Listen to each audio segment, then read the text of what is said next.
He never thought life would get any harder. Losing his wife, raising 2 kids alone, drowning in bills and sleepless nights. But when he nervously walks into a job interview, his world stops. The CEO is the woman he once helped years ago. Could this chance encounter change everything for him and his family?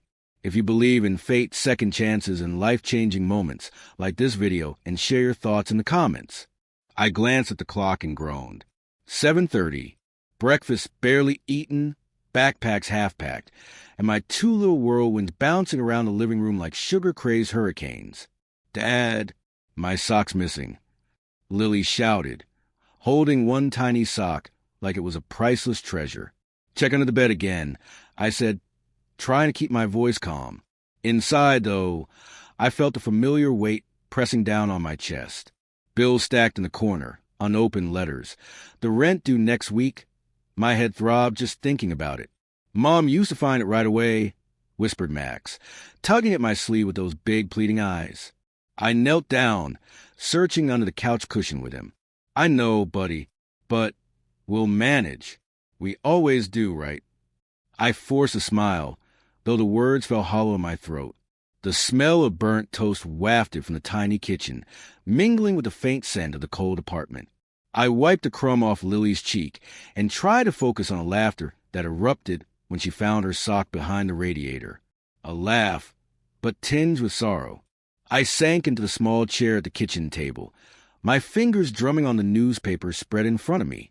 Job listings, one after another, all words, numbers, requirements I wasn't sure I could meet. The thought of interviewing again, facing the polite scrutiny of strangers, tightened my stomach into a knot. Dad, are we late? Lily asked, brushing her hair back with tiny fingers. Not yet, I said, but we have to move fast. My voice cracked slightly, and I hated myself for it. She didn't need to see me like this. Not yet. Max climbed onto my lap, hugging me tight. I wish Mom was here, he mumbled. I swallowed hard. The lump in my throat made me choke back words I couldn't say. Instead, I held him a little longer, letting the warmth of his small body remind me of why I kept going. I know, buddy. I know. I sipped my lukewarm coffee and stared at the apartment around me. Tiny, peeling walls, faded curtains, dishes piled in the sink. And yet, it was home. Our home. And I had to keep it safe. For them. Dad, can I bring my drawing to school today? Lily asked, holding up a crooked sketch of our little family. I looked at it, forcing another smile. Of course, honey. Show everyone how awesome you are. The sound of laughter and chatter filled the cramped room, but I could feel the quiet panic creeping in again. The bills, the work, the constant pressure. Could I really handle it all? Could I really do this alone? I tapped the newspaper again. The job listings blurred before my eyes. My hand hovered over one in particular, a mid-level office position. The pay wasn't great, but it was something I could try for. My chest tightened with fear and hope tangled together. I wanted to tell myself I could do it, but the voice in my head whispered, what if you fail? What if they see you're broken? Dad. Lily's voice broke through my thoughts. Max spilled juice on his shirt. I groaned, grabbed a towel, and ran to the bathroom, muttering under my breath. All right, deep breaths. As I scrubbed the stain, I couldn't stop thinking about the newspaper ad. Maybe this was a chance. I could try. I had to try. For them. I'd face the interview. I'd show them I could survive this. Max tugged at my sleeve again. You'll get the job, right, Dad? I bent down to meet his hopeful eyes and nodded. I'll try my hardest. Buddy, that's all I can promise. The smell of toast, the sound of Lily humming a song, Max's small hand in mine, it all wrapped around me like a fragile shield. I was terrified, exhausted, but I was their dad. And somehow, I had to believe that was enough. I folded the newspaper, slipping the page with the job ad into my coat pocket, one step at a time, one decision at a time. I would go, I would face it, and maybe, just maybe, I could carve out a little stability for the 3 of us, because failure wasn't an option. Not anymore. I gripped the door handle, my stomach doing somersaults. The office smelled faintly of polished wood and coffee, the hum of fluorescent lights buzzing overhead. I straightened my tie, reminded myself to breathe. You can do this. Just a normal interview. Nothing else. Then I saw her and froze. The woman behind the receptionist's desk looked up, and my heart nearly stopped. Recognition hit me like a punch.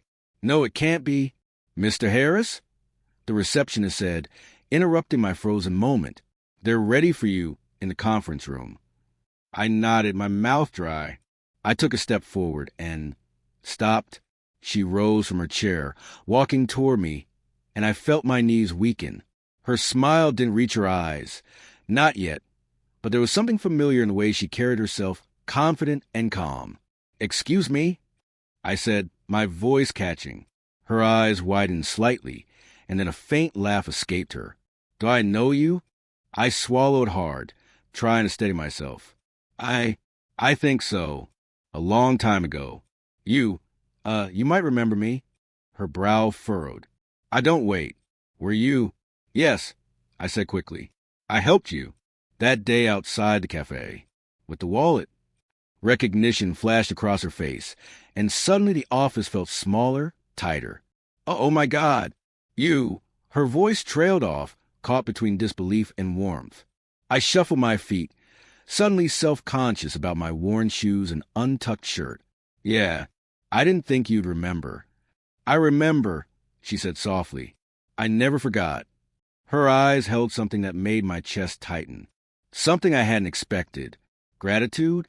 Admiration? Both, maybe. The receptionist cleared her throat. Conference room, Mr. Harris. I forced myself to move, my mind spinning. Stay professional. Don't freak out. I followed her down the hallway, my pulse loud in my ears. The door opened, and I stepped in. The room smelled faintly of fresh paper and ambition. She gestured to a chair. Please sit. I nodded and sat, my hands gripping the edge of the table, like it was a lifeline. Thank you for, seeing me today. She smiled politely. I'm curious, Mr. Harris. Tell me a little about yourself. I took a deep breath. Well, I've been managing things at home. My kids are my world, and I've been looking for a job where I can provide stability for them. Her expression softened, and I could see her studying me. I see. That's commendable. I cleared my throat, realizing I sounded defensive. I mean, I'm not perfect. Far from it. I've made mistakes. Lost people I loved. But I try my best every day. That's what counts, right? She leaned back in her chair, folding her hands. It does. I can tell you care deeply, and you face challenges most people couldn't imagine. I blinked, surprised by the sincerity. She's not judging me, not yet. I don't want to sound awkward, I said, scratching the back of my neck. But I didn't expect to see you here. Not like this. Not in this role. She chuckled softly, a sound that reminded me of the cafe years ago. Life is full of surprises, isn't it? I nodded, feeling my throat tighten. Yeah, full of surprises. The first part of the interview began. Questions about experience, skills, my ability to handle responsibility.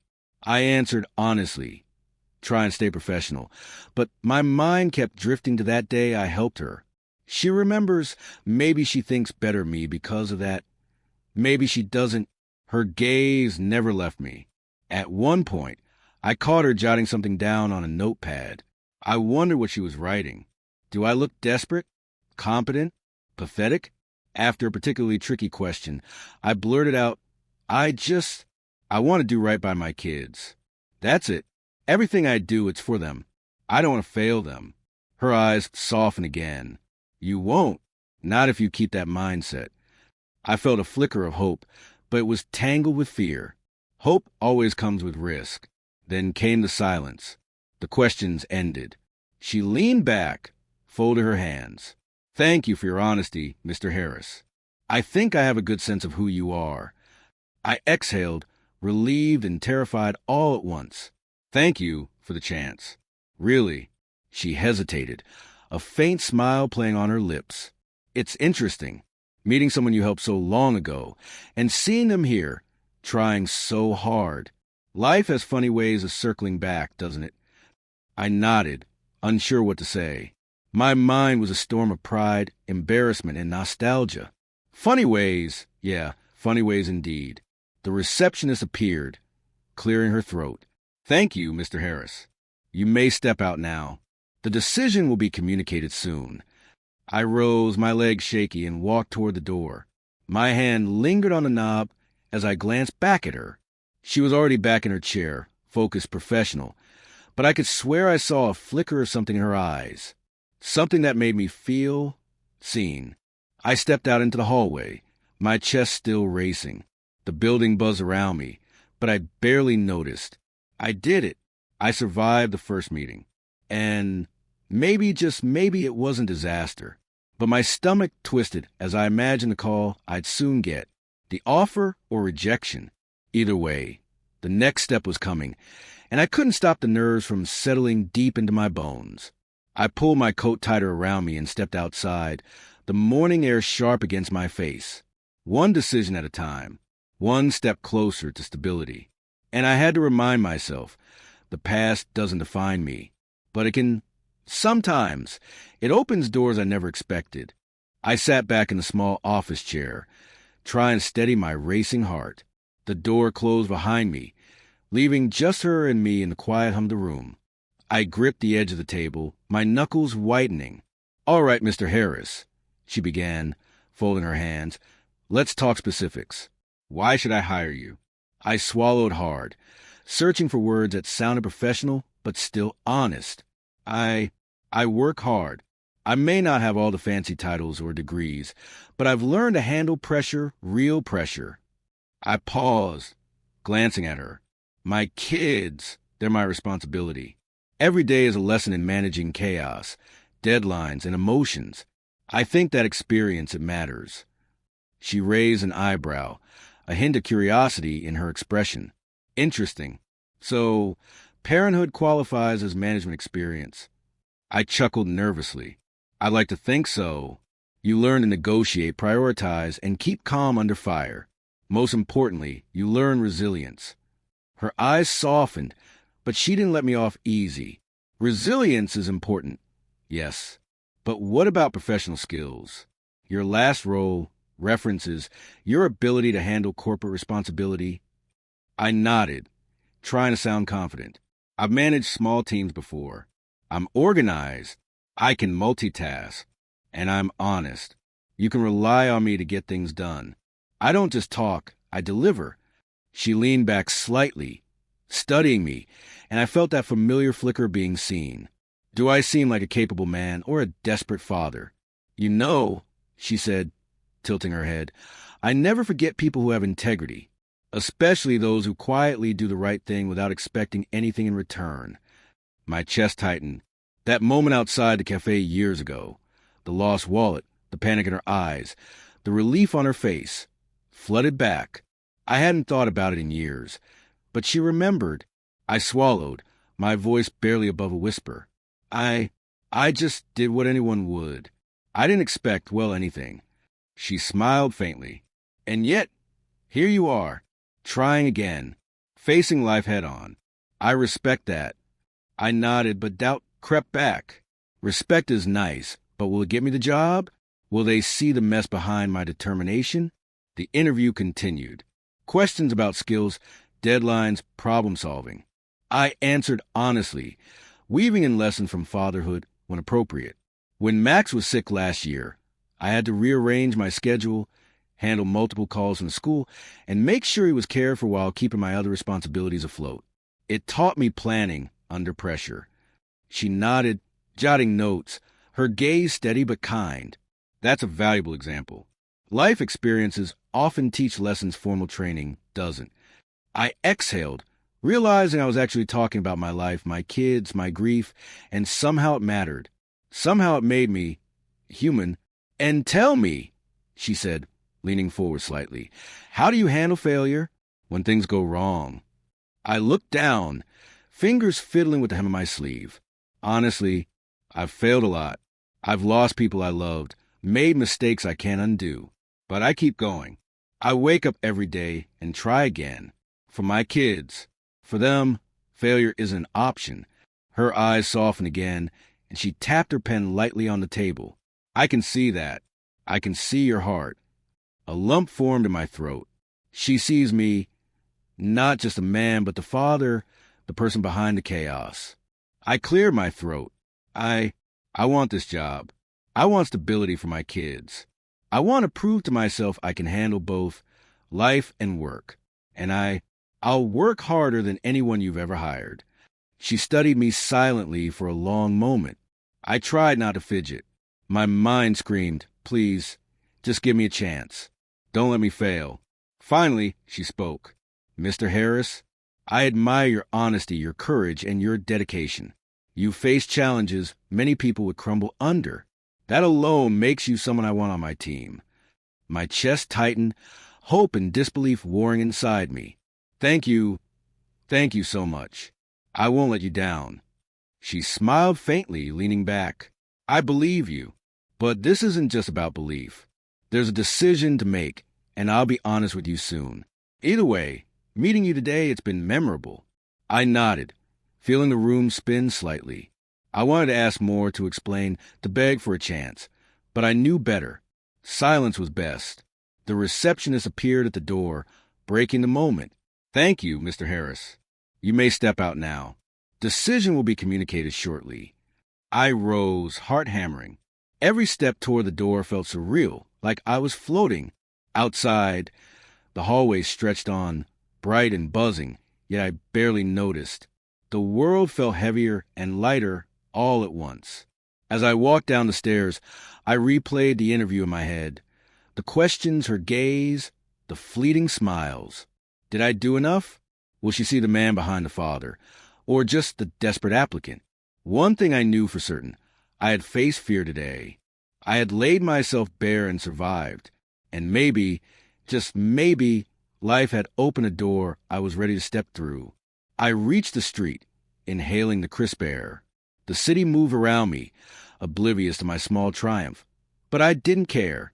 My kids were waiting, and for the first time in months, I felt a flicker of hope I hadn't felt in a long time. The phone would ring soon, the call that could change everything, and I couldn't wait. I stepped into the apartment. The familiar hum of our little home wrapping around me like a fragile blanket. The smell of peanut butter lingered faintly in the air, and Max's shoes were scattered across the floor like tiny landmines. Dad, Lily called from the kitchen, holding up a crumpled drawing. Look what I made in art class. I smiled, hiding the tightness in my chest. That's amazing, Lily. Did you draw all of us? She nodded, her eyes sparkling. Yes. See? You, me, Max, and Mommy, too. My throat clenched, and I looked away for a moment. I hadn't expected her to include her mother. It's beautiful, honey, I said softly, kneeling beside her. You're really talented. Max tugged at my sleeve, his small face serious. Dad, did you get the job? I froze for a fraction of a second. The call hadn't come yet. Not yet, buddy. They'll call soon. But I tried to force a smile. I think it went well. He looked at me, eyes wide. Really? I nodded, brushing a strand of hair from his forehead. Yeah, really. I sank onto the couch, running a hand over my face. The apartment felt smaller today somehow, the weight of silence pressing against me. Memories surfaced unbidden. Her laughter, the warmth of her hand, the way she used to hum in the morning. Moments stolen, gone forever. You okay, Dad? Lily asked, sitting beside me, her little hand brushing mine. I nodded, forcing a laugh. Yeah, I'm fine. Just thinking. Max climbed onto my lap, leaning against my chest. I miss Mommy, he whispered. I swallowed hard, holding him tighter. I know, buddy. Me too. Every single day. We sat like that for a while, the ticking clock the only sound in the room. I could feel the weight of responsibility settle back onto my shoulders. The bills, the chores, the endless balancing act of life as a single parent. How do you do it all? How do you keep going when the world feels so heavy? Dad, can we play a game? Lily asked, breaking my train of thought. I smiled faintly, trying to shake off the creeping dread. Sure, what game? Tag. But inside, she squealed, and Max laughed too, his small voice filling the apartment. I groaned, but I couldn't resist. All right, but no running into the walls. We spent a few minutes in chaotic laughter, dodging furniture, our voices mingling with the faint sunlight slipping through the curtains. And for a moment, the grief faded, replaced by the pure, unfiltered joy of my children. Later, as they ate lunch, I sat at the kitchen table, staring at the newspaper job ad I had folded into my coat pocket. My mind wandered back to the interview, the questions, the gaze, the faint smile. What if they say no? What if I fail again? Lily reached over and grabbed my hand. Dad, you'll get it. I know you will. Her confidence in me made my chest ache. Thanks, Lily. I hope so. I really do. I pushed away from the table, walking over to the window. Outside, the city moved on, oblivious to our little struggles.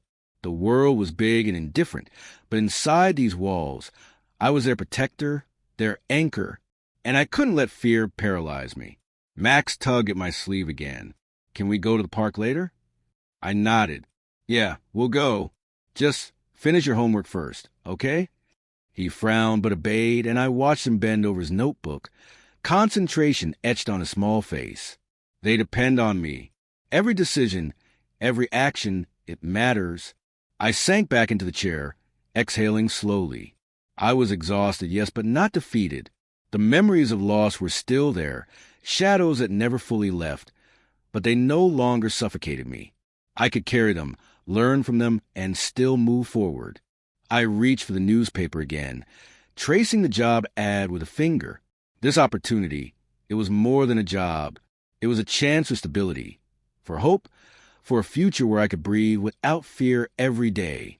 The phone rang, making my heart jump. I froze, hand hovering above the receiver. Could this be it? I answered, voice shaking slightly. Hello? The familiar voice on the other end made me sit straighter. Mr. Harris? This is from the office. We'd like to offer you the position. I blinked, unable to speak for a moment. Then it hit me. Full force. Relief, disbelief, hope. Thank you. I won't let you down.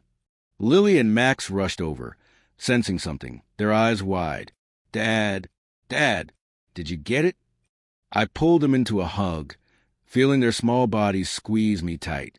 Yes, we did. Everything's going to be okay. For the first time in months, I allowed myself to smile without hesitation. The weight of silence lifted slightly, replaced by laughter, warmth, and the steady rhythm of our little family. I looked out the window again, sunlight spilling across the room. We survived the storm. And now, we can start building something new, one step at a time, one decision at a time. And maybe this time, we'd make it. The cafe smelled like roasted coffee beans and pastry sugar, a small comfort in the chaos of my life. I wiped my palms on my coat as I pushed the door open, my heart hammering. She was already there, sitting at a corner table, a laptop open but her attention on the window. I froze for a moment, unsure how to begin. Stay calm. Don't embarrass yourself. Mr. Harris? Her voice pulled me out of my thoughts. She looked up, and I felt the old familiarity, that spark of recognition from years ago. Yes, I said, walking toward her. It's me. She smiled faintly. Please sit. I pulled out the chair across from her, hands trembling slightly. Thanks for meeting me. It's no problem, she said, her voice calm but warm. I want to see you in person before we move forward, to understand the man I might hire. I nodded, taking a deep breath. I appreciate that. Honestly, I'm a little nervous. She chuckled softly, the sound familiar, comforting. So, am I, in a way, not about hiring you, but about seeing you again after all this time? My chest tightened. Yeah, it's been a long time. I didn't expect to see you here, not like this. Her gaze softened. Life is strange, isn't it? I remember that day you helped me with my wallet. I never forgot it. I swallowed hard, the memory flooding back. I didn't think you'd remember. It was just something I had to do. Anyone would have done the same. Not everyone would, she said quietly, looking down at her cup. Most people walk past. You didn't, and that stayed with me. It shaped a lot of what I do now. I blinked, unsure how to respond. Pride, embarrassment, gratitude, all mixed together. Wow. I didn't know it mattered that much. It did, she said, meeting my eyes again. And now, seeing you here, try and provide for your kids, handle life, I respect that more than you know. Her words hit me like a gentle punch. Respect, recognition. For years, I doubted if I could ever measure up, if I could ever do enough. And here she was, telling me I mattered. I ran a hand through my hair. I want to do right by them. My kids, they're everything. I failed at some things in life, but I refused to fail them. Her smile grew, a faint warmth in the corner of her eyes. You won't. I can tell you have that strength. And you've already shown it in ways most people can't see. I shifted in my chair, suddenly nervous again. I hope I can live up to that. I've been trying my whole life to make small choices that matter. And somehow they add up, I guess. They do, she said. And I think they've led you here for a reason. I stared at her, unsure what to say. Part of me wanted to tell her everything. About the nights I cried alone, the fear that I wasn't enough, the moments I nearly gave up. But I held it back, letting the silence stretch between us instead. You know, she said finally, leaning forward, I've always believed that life circles back in strange ways. Acts of kindness, no matter how small, have a way of returning. Meeting you now, it's proof of that. I exhaled slowly, a mix of relief and awe. Life does have a strange way of testing you. She nodded, and rewarding you, sometimes when you least expect it. The conversation shifted then, moving naturally from our personal connection to the job itself. We discussed schedules, expectations, and the balance I'd need to maintain between work and family. I spoke honestly, weaving in lessons I'd learned raising my kids. Time management, problem solving, patience under pressure. She listened intently, occasionally nodding, occasionally jotting a note, but always with warmth, not judgment. At one point, I said quietly, I want a chance to prove I can do this. Not for me, for them. Her gaze softened, unwavering. And I believe you can. But it's not just belief. It's about giving the opportunity. That's what I intend to do. I blinked, taken aback. You're serious? She smiled faintly. Very. You've already proven more than most in this brief encounter. I want to see you succeed. The warmth in her words wrapped around me, a quiet reassurance I hadn't felt in years. My chest felt tight, and yet lighter, like a burden had lifted slightly. I stood up, holding out my hand. Thank you for believing in me, and for everything. She shook my hand firmly. You've earned it, Mr. Harris. Remember, it's not just skill or experience. It's heart that carries people forward. I nodded, feeling a rare swell of pride. I won't let you down. I promise. As I walked out of the cafe, the morning sun warm in my face, I felt something shift inside me. The fear, the doubt, the constant gnawing worry. It hadn't vanished, but had space now for hope, for possibility. And maybe, just maybe, life was giving me a chance to not only survive, but to thrive. One meeting, one conversation, one unexpected encounter. It could change everything. The first day at the office felt like stepping into a completely different world. The hum of computers, the clatter of keyboards, the low murmur of colleagues. It was overwhelming, but I straightened my shoulders and reminded myself why I was here. For my kids. For the life I wanted to build for them. Morning, Mr. Harris, said a young woman at the reception desk, giving me a polite nod. Morning. I replied, trying to sound confident. Inside, I felt like I was wobbling on a tightrope over a pit of anxiety. Just focus, one step at a time. The CEO greeted me warmly. Ready for your first day? I nodded. I am. Nervous, but ready. She gave me a small smile. Good. You'll learn quickly, I promise. And remember, I'm here if you need guidance. I swallowed hard, my mind drifting back to that cafe meeting. Guidance, maybe I deserve it after all. The day started with introductions. Colleagues with sharp suits and sharper eyes, asking questions I hadn't expected. I answered honestly, sprinkling in humor when appropriate, trying to ease attention. One of them, a tall guy with glasses, raised an eyebrow. "So, you've been out of corporate work for a while?" I nodded. "Yes, but life has a way of teaching you skills you can't learn in classroom. Managing kids, handling crises, keeping calm under pressure, I've done all that." He blinked, then smirked. "Interesting. I suppose that counts." I forced a laugh, feeling the weight of judgment lift slightly. They're starting to see me. By mid-morning, I was assigned tasks, a mixture of reports and client calls. I stumbled a few times, fumbling with the unfamiliar software, but each mistake felt like a lesson. I caught myself murmuring under my breath, "Okay, don't mess up, breathe." The CEO walked by at one point, leaning against the doorway. "How's it going?" "Fine," I said quickly, but then added, "Learning fast. Thanks for checking." She nodded, her gaze steady. "Remember, mistakes aren't failures, they're growth. Keep that in mind." I exhaled, feeling a small spark of confidence. I can do this. I can handle this. Lunch came, and I found myself alone at first, eating quietly. Then a voice piped up. "Hey, newbie, mind if I join?" I looked up to see one of the colleagues from earlier, holding his tray. "Sure, please." He sat down, studying me. "So you got kids, huh?" I nodded, smiling faintly. "Yeah, 2. Keeps me busy." He chuckled. "I can imagine. I have a niece and nephew. Sometimes I forget what it's like." We talked quietly, trading small stories about parenting, responsibility, life outside work. For the first time that day, I felt like I belonged somewhere outside my tiny apartment. After lunch, the CEO pulled me aside.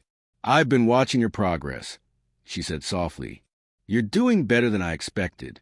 Honestly, your resilience shows in how you approach every task. Keep it up." I blinked, touched by her words. "Thank you, that means a lot." She gave a faint smile. "You've already proven you can handle the chaos outside these walls. Now, I just want to see you succeed here, too." Her acknowledgement hit me harder than I expected. I had spent so long doubting myself, questioning every decision, wondering if I could ever be enough. And here she was, seeing me, not just a single dad, but the man trying to make his way. Back at my desk, I tackled tasks with renewed determination. Each call I made, each email I sent, each small success felt like a bridge connecting me to this world, and more importantly, to the possibility of a stable life for my kids. The day wasn't without challenges. One client was frustrated, another deadline tighter than expected. I felt the familiar panic rise. But then I remembered her advice. Mistakes aren't failures, they're growth. I adjusted, stayed calm, and handled each obstacle as best I could. By the end of the day, exhaustion washed over me. My back ached, my feet hurt, but my chest felt lighter than it had in weeks. The office didn't seem as intimidating anymore. I had taken the first steps, and I could feel the bridges forming between my past struggles and this new life, between fear and confidence. As I gathered my things, the CEO approached me. "Don't forget, Mr. Harris, this is just the beginning. You've got potential. Don't sell yourself short." I nodded, heart pounding. "I won't. I promise." Walking out into the evening air, I felt a strange mixture of relief and anticipation. The city lights flickered around me, but inside, I felt anchored for the first time. I could handle work. I could handle my kids. I could handle life. And maybe, just maybe, I could finally start believing that I wasn't failing, just learning to live again. One day at a time. One bridge at a time. I was halfway through a client call when my phone buzzed in my pocket. Glancing at the screen, my stomach dropped. "Max, Dad." Lily's voice trembled on the other end. "Hey, Pumpkin, what's wrong?" My fingers tightened around the phone.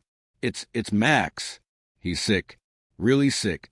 Mom's medicine, it's not helping." The world narrowed to a sharp point. I dropped my pen, clattering against the desk. Lily, calm down. Tell me what's happening right now. He's burning up, Dad. I don't know what to do. I grabbed my coat and keys, heart hammering. I'm coming. Stay calm. Stay with him, okay? By the time I got home, Max was lying on the couch, a thin blanket draped over him.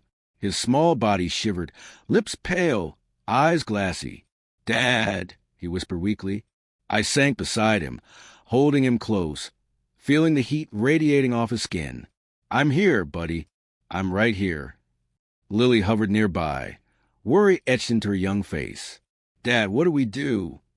I exhaled, trying to steady myself. We call the doctor. Then we stay calm. Max needs us to be strong, okay?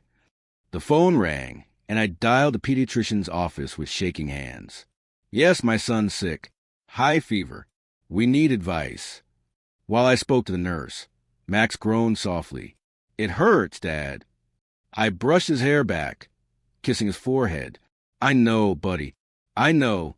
I'm right here. Lily clutched my sleeve. Can we help?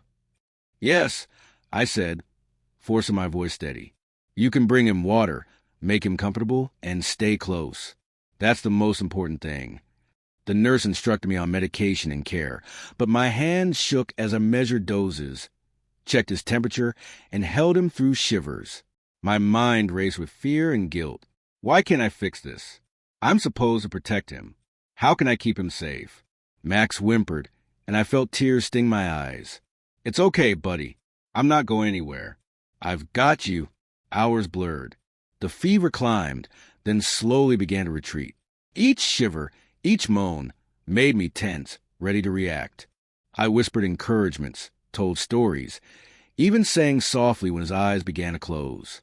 Lily fell asleep curled against my side, her small weight comforting. I felt the exhaustion creep into my bones, but I couldn't stop. Not now. Finally, Max's breathing eased and his eyelids drooped. Dad, sleepy? I kissed his forehead again. I know, buddy. Sleep.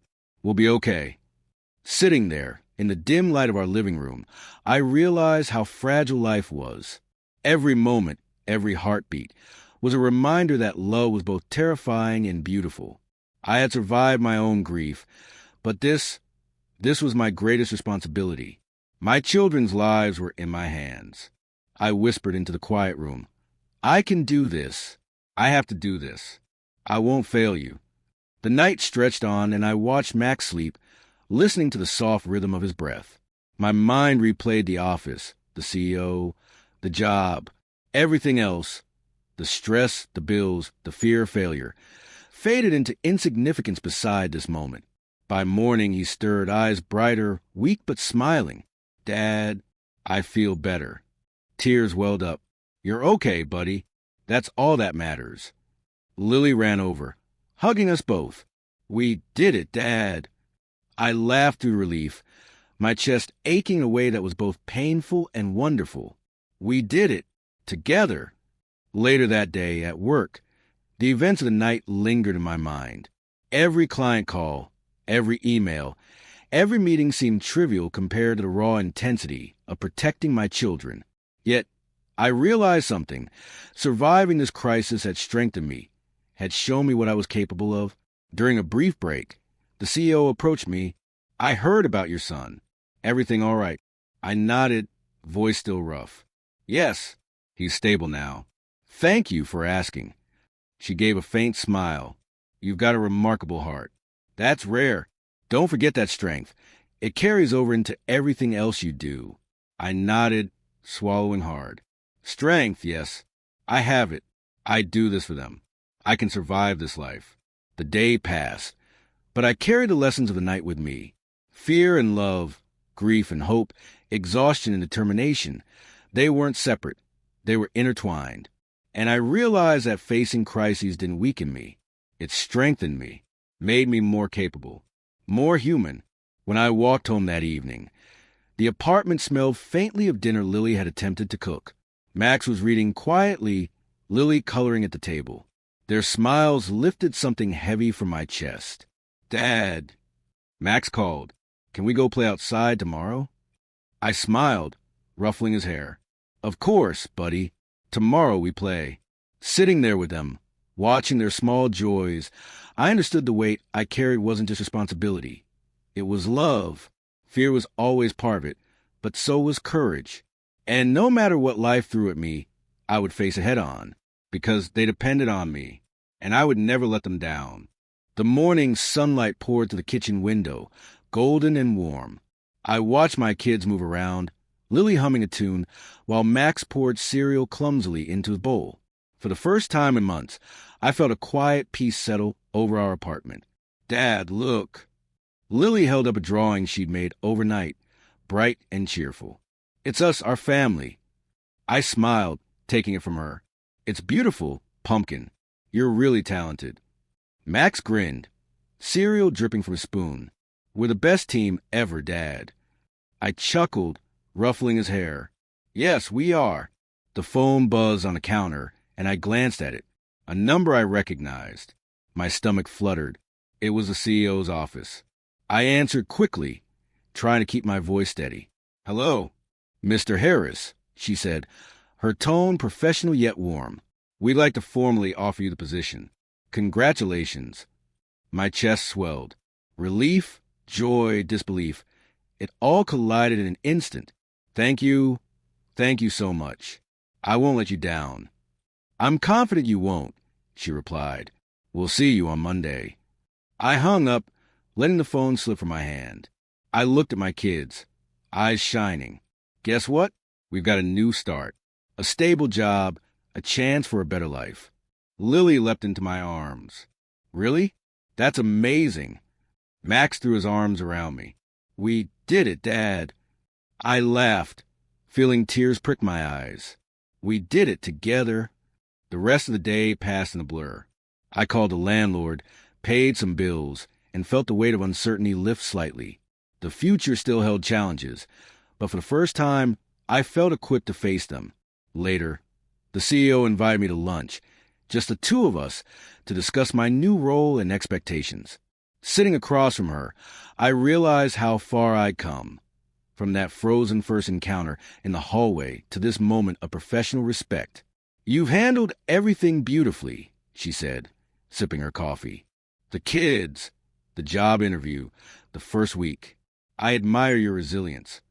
I shrugged, smiling faintly. I've had no choice but to keep going.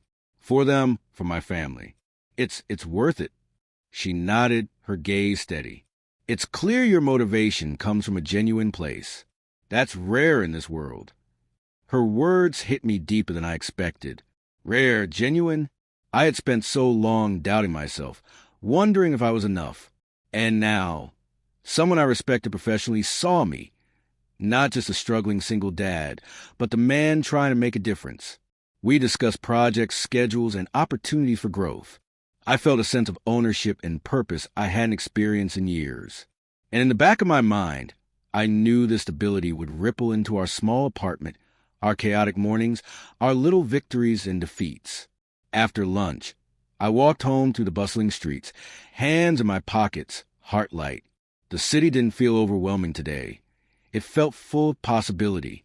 I could provide, protect, and guide my children and still grow as a person. At home, Max was building a Lego tower on the floor, and Lily danced around him, singing a song she'd made up. I watched, quietly marveling at their innocence and joy. Dad, can we celebrate? Lily asked, tugging at my sleeve. Absolutely, I said. But first, we eat lunch together, then celebration. We sat at the tiny kitchen table, sharing sandwiches and stories, laughter filling every corner of the apartment. I realized how much I had taken simple moments for granted before. Breakfasts, tiny victories, the soft laughter of my children. Now, every moment felt precious, every second a gift. Later, I tucked Max and Lily into bed, reading them stories and listening to their gentle breathing. I kissed their foreheads, whispering promises I intended to keep. I love you, Dad, Lily murmured, eyes closing. I love you too, Pumpkin. Always, I said.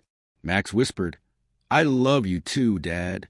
As I stood in the doorway, I felt a sense of completeness I hadn't known was possible.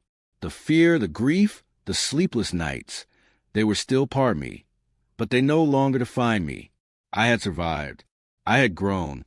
I had created a life that mattered, not just for me, but for them. The apartment was quiet now, the city humming outside our window. I sank into the couch, letting exhaustion wash over me, but it was a good exhaustion, earned, meaningful. I thought about the path ahead, challenges at work, moments of doubt, obstacles waiting around every corner. But for the first time, I felt ready, not just to survive, but to thrive, to embrace life fully with my children by my side. And maybe, just maybe, life's unexpected turns, chance encounters, act of kindness, and a little courage could lead to happiness, stability, and hope. I closed my eyes, breathing in the quiet of the apartment, the soft rhythm of my children's sleep, and a new sense of purpose. Tomorrow would bring new challenges, but tonight we had won. We had survived, and we had a future to build, one day at a time, one choice at a time, one love at a time, a new beginning.